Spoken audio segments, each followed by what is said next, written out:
甜耶，好甜，好香，真的很可口。甜果高接和农会总干事郑学老，称只有一间温室农场，有种20外种的草莓，除了有红色的，也有白色的。温度又有点比较低了，而好像是导致草莓在生长的速度又变慢了。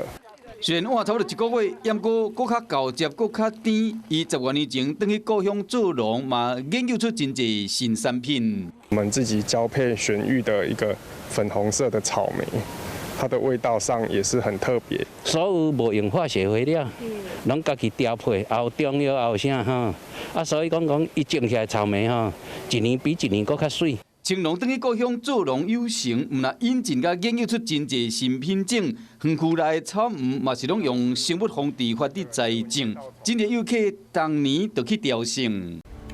我是陈雅玲，想要跟我一起从零掌握天下事吗？赶紧按下华视新闻 YouTube 频道的订阅按钮，开启小铃铛，跟我一起探讨公共议题，给您最专业的华视新闻。